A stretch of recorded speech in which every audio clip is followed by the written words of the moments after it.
Misalnya begini. Ini terakhir percontohan saya fikih, nanti dikaji sendiri.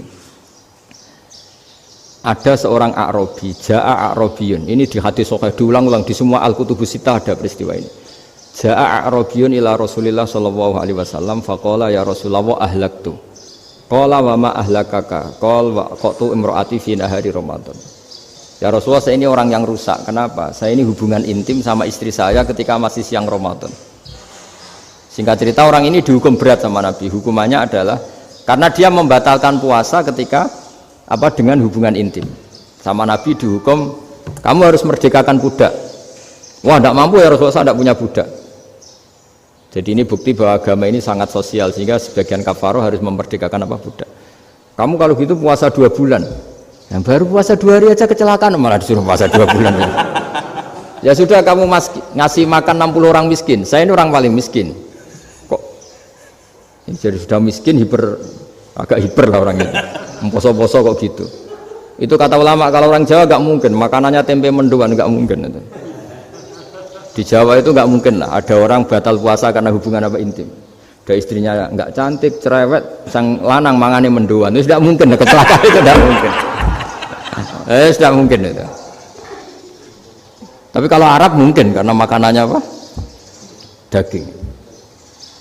Singkat cerita, terus pertanyaannya gini. Kalau batal biasa itu kan bayarnya puasa 1 hari. Kalau batal, tapi kalau batal pakai hubungan intim, pakai jima kalau dalam bahasa fikih, itu kafarohnya berat, yaitu merdekakan budak atau puasa 2 bulan berturut-turut. Pertanyaannya gini, jima istri itu boleh loh tidak zina. Seorang jima istri itu boleh loh tidak zina. Itu kan hukumannya berat. Nah terus Imam Malik berpikir kalau gitu tidak harus jima dong. Poso-poso, ora ana uzur, ora ana apa terus nyate. Esuk mangan bakso tanpa ada alasan syar'i. Hukumnya harus sama dong, karena jima hukumnya boleh, berarti semua iftar, semua pembatalan puasa yang tidak ada uzur syara' maka hukumnya sama, yaitu sanksinya sama.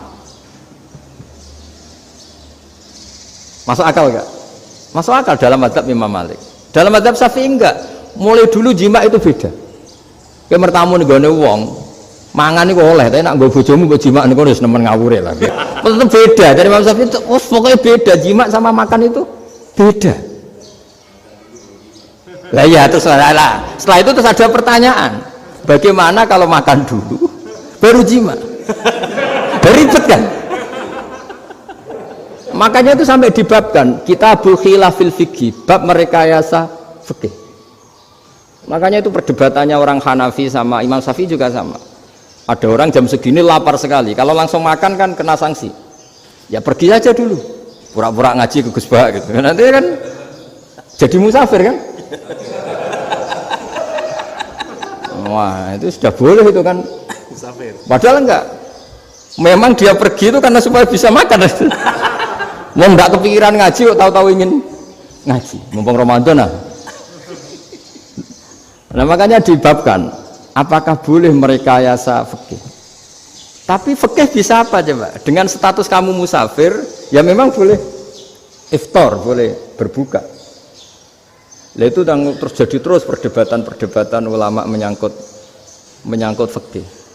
Karena memang masalah furu'iyah. Sehingga termasuk perdebatan kita dalam perilaku, misalnya adat orang NU kalau habis salam itu menghadap ke kiblat karena arah terbaik itu kiblat. Tapi sebagian orang Muhammadiyah atau mungkin semuanya menghadap ke makmum. Itu memang teks hadisnya itu kita yang meneliti hadis itu semua syarah itu berdebat. Nabi memuji kiblat itu arah terbaik, oke. Tapi di bab itu Nabi itu aqbala alaina, menghadap ke kita. Lalu pertanyaannya, kenapa menghadap ke kita? Ada mengatakan karena Nabi memang punya tradisi kadang ngendikan. Ya tentu dulu istilahnya tidak kultum, nggak ada istilah itu dulu, 7 menit itu nggak ada. Tapi ada ulama yang analisis begini, termasuk kitab Fathul Bari. Nabi itu tokoh sentral, taruh lagi Nabi itu tokoh sentral. Ini kata kitab Fathul Bari, bukan kata saya. Nah orang-orang yang imamu qaumi, orang-orang yang jadi imam di daerah masing-masing, tetap kalau sholat itu ikut Nabi. Ikut Nabi, setelah salam langsung pulang. Jadi sebetulnya salam langsung pulang itu ada sejarahnya karena dia mau jadi imam di daerahnya. Nah, Tidak kebayang kalau Nabi itu madhep kiblat. Kalau Nabi madhep kiblat, orang yang masbuk yang barusan datang pasti langsung usolli misalnya fardhul isya'i misalnya. Terus makmum Nabi, padahal Nabi sholatnya sudah selesai. Jadi intinya gini kata Fathul Bari, imam setelah salam itu harus bikin gerakan atau omongan atau apa saja yang menunjukkan kalau sholatnya selesai.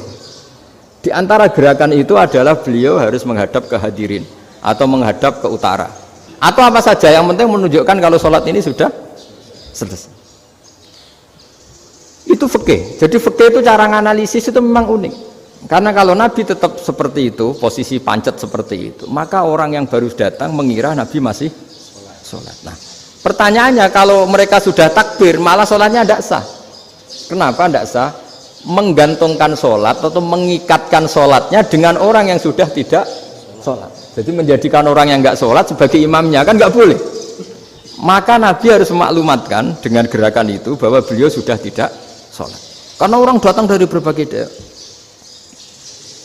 Jadi nganalisis fikih, fiqhul hadis namanya. Itu ulama itu mau tidak mau debat. Karena pertanyaannya itu kenapa? Ya memang mau apa? Karena yang namanya sosial itu yahtamilu muhtamilatin, ada sekian kemungkinan.